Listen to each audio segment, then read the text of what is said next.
السلام عليكم ورحمة الله تعالى وبركاته. مرحبا بكم في سلسلة مطبخ أم نضال. مرحبا بكم في فيديو جديد ووصفة جديدة أولا مجموعة ديال الوصفات، لأنه غادي نشوفوا بلاطو ديال دي غاتو بريستيج اللي كيجيو رائعين جدا. وقبل ما نشوفوا الفيديو فبغيت نعتذر منكم على الغياب ديالي، لأنه كنت شوية يعني أنا كنت درت واحد العملية وهذا هو السبب الغياب. يعني ما كنتش نقدر يعني ما كنقدرش نصور لي فيديو وحتى المونتاج، دونك كان يعني راكم عارفين كتكون كتألم، فما كيبقاش المورال بزاف ديال الحوايج، فما كنتش قادة انني ندير حتى مونتاج لي فيديو. عاد كتاب ان شاء الله غادي نشارك معكم اشنو كان وقع ليا باش حتى نتوما تحتاطوا، فقط يعني باش نفيدكم باشنو وقع ليا، ولكن حاليا ما كنبغيش نهضر على هذا الموضوع. ان شاء الله من بعد مني مني نحس براسي انني قادره نشارك معكم اشنو وقع.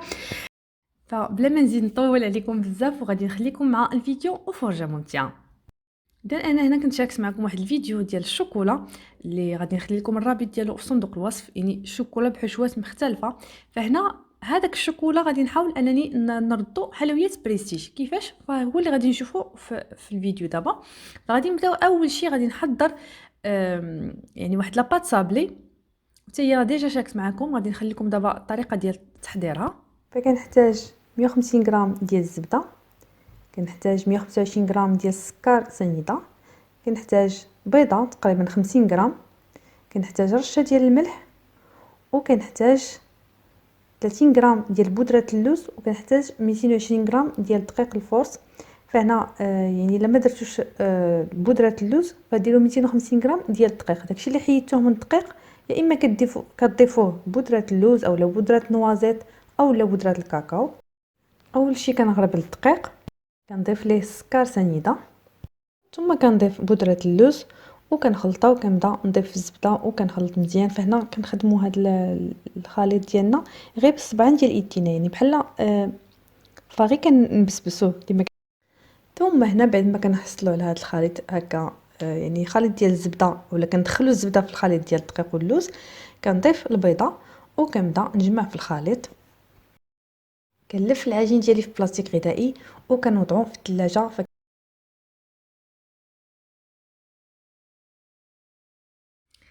صافي هنا بعد ما حضرنا العجين فكنحاول انني نطلقوه، فانا كنطلقوه بين جوج ديال ورق الطي اولا بين بلاستيك غذائي، كيبقى لكم الاختيار. فهنا انا كنشوف يعني الاشكال اللي عندي دائما هاد الا كنتو غتحضروا هكا دي بلاطو، سواء هكا حلويات اولا دي فيغين اولا مملحات، فدائما حاولوا هكا تكون حاطين واحد الورقه حداكم، يعني تكونوا قبل ما تحضروا تكتبوا الاشكال مثلا اللي غتحضروا او الحشوات، يعني بحال هكا كتسهلوا عليكم. يعني من بعد ملي كتبغيو ديروا الوصفات ديالكم تكونوا عندكم واحد المرجع كترجعوا ليه باش كتعرفوا كل شكل كيفاش غتحضروه. هكذا كيساعدكم، يعني هو راه من بعد راه ممكن انكم تغيروا من الشكل، تغيروا في التزيين. كناخذ هنا قطعات، فخديت هاد القطعات مدورين على هاد الشكل، هذه اللي مستطيله، يعني على حسب كيفاش انا فكرت انني غادي نقدم هذاك الشوكولا في هاد لي صابلي. صافي كنبدا نضغط وكنخرج الاشكال ديالي. طبعا كنصفف هاد الاشكال كلها في ورق ديال الطي. هنا بالنسبه انا العجين راه كان موجود عندي، يعني كنت حضرت به دي طارطوليت وبقى منه هو اللي استعملت. فهنا كما قلت لكم يعني راه غادي نحضروا بريستيج، مثلا تكونوا غير هكا بقى لكم عجين كتخبيوه في المجمد. مثلا من بعد غنشوفوا جينواز، يعني كتكون عندكم هكا حضرتوا بقى منها تخليوها في المجمد، يعني هكذا فاش كتحتاجوها كتجبدوها. دونك غادي ندخل دابا الصابلي ديالي الفرن يطيب ونتلاقاو باش نكملوا باقي الوصفه. اذا دابا غادي نحضر جينواز، يعني جينواز عاديه، غادي نخليكم دابا تشوفوا طريقه تحضيرها. كنحتاج فيها 3 ديال البيضات، طبعا البيض اللي يكون بحال هذا المطبخ. كنحتاج 75 غرام ديال السكر سنيده، وكنحتاج 85 غرام ديال الدقيق، ومعلقه صغيره ديال بودره الكاكاو المر. فهنا الا بغيتو ديروها بيضه يعني ماشي بالشوكولا فديروا 90 غرام ديال الدقيق، يعني هذيك 5 غرام اللي كنقصوها ديال الدقيق هي اللي كنضيفوها كاكاو. كناخذ البيض كنوضعوه في بول وكنبدا نضربو، يعني فهنا كما قلت لكم البيض يكون بحال المطبخ باش كيطلع لينا مزيان. وحنا كنضربو فكنضيفو السكر سنيده تدريجيا، يعني حتى كنحصلوا على واحد الخليط كريمي وكيكون يعني اللون ديالو كيبيض وكيتضاعف الحجم ديالو. ثم هنا كنضيف الدقيق، فهنا من الافضل نضيفوه يعني تدريجيا، ما تضيفوش مره واحده باش هكذا كتدخلوه بشويه مع الخليط ديال البيض. ومن الافضل ايضا انكم تغربلوه لا هو لا الكاكاو، لانه كيكونوا دوك الحبيبات يعني ما كيبغيوش يذوبوا لينا اولا كيتخلطوا لينا مع البيض. صافي وكنبدا نخلط من التحت للفوق باش هكذا البيض يحافظ على القوام ديالو. بالخليط في انيه ديال الفرن، هنا استعملت انيه ديال 30 على 40. صافي وكندخلها الفرن، فكتاخذ لي تقريبا 10 ديال الدقائق حتى 15 دقيقه على حراره 170 درجه. هنا الوقت اللي الجينواز ديالي في الفرن، فخديت هنا الشوكولا بالحليب تقريبا واحد 80 غرام اللي ذوبتها في حمام مائي. كنخلطها مزيان وكنخليها شويه على جنب باش كتنزل الحراره ديالها. ثم هنا كنضيف هذه طبقه مقرمشه اللي انا محضراها، يعني كانت واجده عندي. فطريقه تحضيرها غادي نخليها لكم في صندوق الوصفه، سهله جدا. يعني نفس الكميه ديال الدقيق ديال اللوز ديال الزبده وديال السكر كنوضعوهم على النار، حنا كنحركوهم اولا في الفرن حتى كيتحمروا، ومن بعد كنطحنوهم غير شويه في الطحانه. هنا كما كتشوفوا القاعده كنحضر لها لواحد يعني الشوكولا اللي بحشوه اليوزو، يعني مذاق الحامض. هنا ضفت قشره ديال الحامض اللي حكيتها. هنا ممكن تضيفوا ما عندكمش هاد الطبقه المقرمشه ولا ما حضرتوهاش، ممكن ديروا لا فيوتين. دونك كما كتشوفوا كنخلط مزيان. طبعا هاد القشره ديال الحامض كتعطي واحد المذاق رائع جدا. وكناخذ ورق الطهي وكنطلق فيه هاد الخليط ديال هاد الطبقه اولا هاد الكروسيون ديالي، كنطلقو مزيان وكنخليه يا اما كندخلو الثلاجه، يعني ما نخليش مده طويله باش ما يجمدش تماما، غير شويه اولا غير على جنب هكذا باش من بعد نقدروا نقطعوه، نتحكموا اننا نقطعوه. وهنا عندي لا جينواز كما كتشوفوا بعد ما خرجتها من الفرن وبردات. هنا قطع ديال الشوكولا بشوكولا غوبي فقط، درتو في داك لومول ديال ليمونديون، عطاني هذا الشكل دائري. هنا قطعت لا جينواز قطعه دائريه تقريبا كما كتشوفوا على قريبه القياس هذا المونديون. يعني هذا الشكل الاول اللي كنحضر. هنا ممكن يعني باش تلصقوا هاد القطعه الشوكولا مع لا جينواز، يا اما شويه ديال الكراميل اولا شويه ديال الشوكولا. صافي وكناخذ القطعه ديال الشوكولا. هنا هذا شوكولا اللي بحشوه ديال الفرامبواز او الفواكه الحمراء، كنوضعها من الفوق. دائما كنلصق بين هاد القطع بالشوكولا اولا كراميل، وكتكون هذه الفكره الاولى. بالنسبه للشكل الاخر، فخديت هنا لا جينواز دائما هانتوما كما كتشوفوا قطعت واحد شويه، يعني واحد الربع ديالها اللي قسمته على جوج على هذا الشكل. خديت كراميل، فهنا خذوا كراميل حليب مركز المحلى اولا حضروها في البيت، غير خصها تكون شويه عاقده ما تجيش يعني ما تكونش سائله، وكندهن بها. هنا ممكن يعني ديروا غير لا كونفيتور. انا هنا مشيت بهاد لي غو في هاد يعني في هاد القاعده على حساب اشنو القطعه ديال الشوكولا اللي غنوضع من الفوق. يعني مثلا هنا غادي نوضع قطعه ديال الشوكولا اللي بالكراميل، دونك حتى يعني تعمدت ان حتى القاعده يكون فيها مذاق ديال الكراميل باش كيبقى يعني داك المذاقات متجانسه مع بعضها. هنا دهنت غير واحد الجهه بهاد الكراميل. هنا كنرش شويه ديال لا فيوتين اللي يعني هرمشتو بين يدي مزيان باش يجي هكا شويه رقيق، باش كيعطينا حتى شويه القرمشه. وصافي غادي نقلب القطعه الثانيه ديال لو بسكوي اولا ديال لا جينواز فوق الاولى باش يعطيني جوج طبقات ديال لا جينواز اللي بيناتهم هاد الحشوه د الكراميل مع لا فيوتين. بالنسبه لا جينواز كما كتشوفوا راه رقيقه باش هكذا كتجي يعني قاعده رقيقه، ما تجيش لا جينواز غليظه. كنضغط شويه باش كيثبتوا القطع على بعضهم هكذا كيلصقوا بهذا الكراميل اللي وضعنا في الوسط. وصافي هنا كنقطع يعني الجينواز ديالي القطع على حسب القطعه الشوكولا اللي غنوضع من الفوق.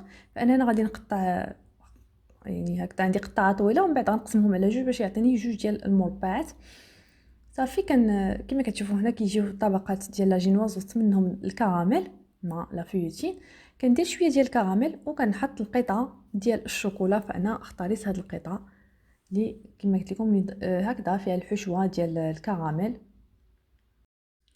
وهذا كيكون شكل ثاني اللي غادي نستمر حتى نكمل القطع اللي عندي.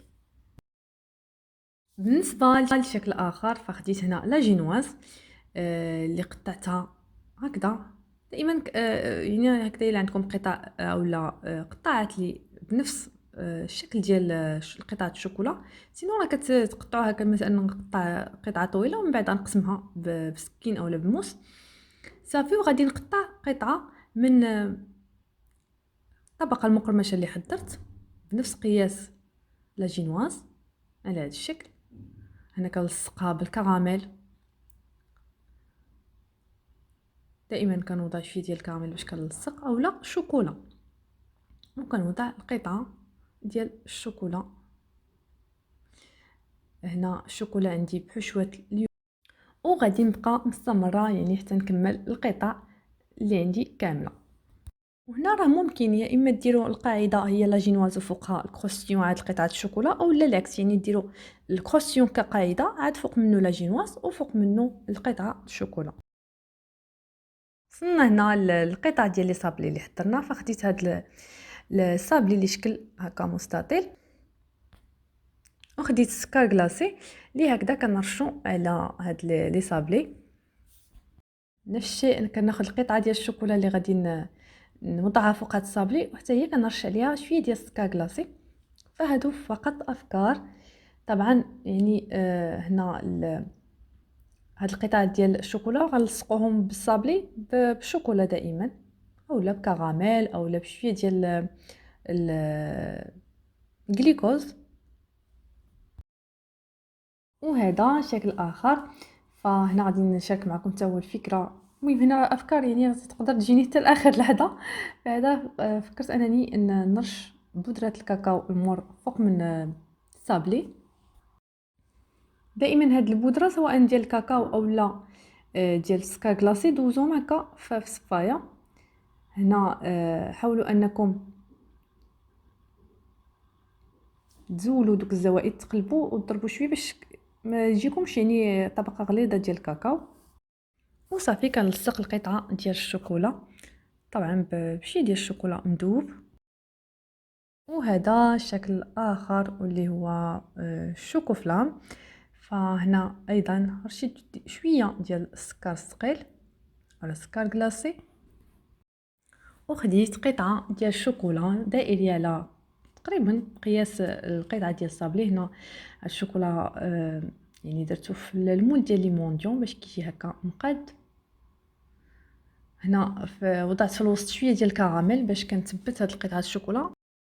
وخديت هنا شوكو فلام وتا هي كنوضعها فوق هاد القطعه الشوكولا. دائما كنلصق بشوكولا اولا بكراميل. وفي الراس ديالها فانا وضعت الورق الذهبي اولا الفويدور.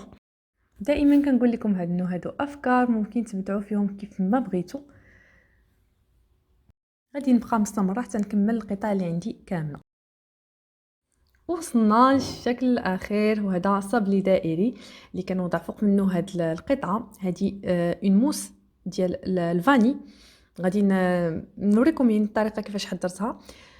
وهذه القطعه ديال الشوكو كراون اللي غنوضعها هكذا من فوق.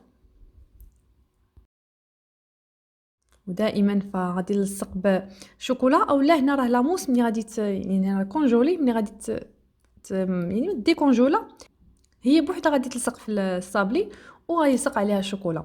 هنا ايضا هذه قطعه اخرى بنفس المول. هنا هذا غاناش ديال الشوكولا الاسود نفس الطريقه، وكنحط عليه القطعه ديال شوكو كراون. هنا هاد القطعه شوكو كراون انا يعني سبودريتها بالبودره النحاسيه. بالنسبه للاموس فهذا هو لومول اللي استعملت، وهي فقط يعني كريم اللي كانت بقات ليا كتشوفوا الفوق يعني ديال هاد الكاطو كلاصي اللي كنت ديجا شاركت معكم. فكان بقات ليا شويه من لاموس ديال الفاني، وانا باش ما هكذا ما تضيعش فكنوضعها هكا في دي مول صغار اولا دي سيليكون صغار اللي كنجمدهم من بعد كنجمعهم في علب وكنستعملوهم هكذا في التزيين في التزيين ديال لي فيغين تزيين ديال الكيك. فكيبقاو هكذا في المجمد وهكذا كنلقاوهم الوقت اللي كنحتاجوهم. انا هنا فكرت انني ندخلهم في هذا البريستيج نفس الشيء كان عندي غاناش ديال الشوكولا اللي تا هو كنت حضرته في واحد الوصفه وكان بقى ليا منه، كنت عمرت به هاد السيليكون، وهو اللي حتى هو زينت به اللي كنتو شفتو باللون الاسود. بالنسبه للوصفات بجوج غادي نخلي لكم الرابط ديالهم في صندوق الوصف، وهما فقط افكار، يعني اي موس عندكم بغيتو تستعملوها كتستعملوها. وكما شفتوا يعني الشكل ديال هاد الليمون رائع جدا. وهكذا كنكونوا وصلنا لنهايه ديال الفيديو ديالنا، فغادي نخليكم تكتشفوا الشكل النهائي ديال البلاطو ديالنا. اذا هذا الشكل النهائي ديال البلاطو ديالنا كما كتشوفوا، فكيجي على هذا الشكل، كيجي رائع جدا، كيجي راقي جدا. وايضا ما نقولش لكم على المذاقات والتجانس ديال المذاقات روعه. فكما كنقولوا بلاطو اللي كيحمر الوجه. فهكذا قدمته، نتمنى انه ينال الاعجاب ديالكم، وتنال الاعجاب ديالكم هاد الافكار، نكون انني فتكم بها وستفدتوا يعني افكار باش تحضروا هكذا دي بلاطو بريستيج. والى فيديو اخر ان شاء الله، دمتم في رعاية الله.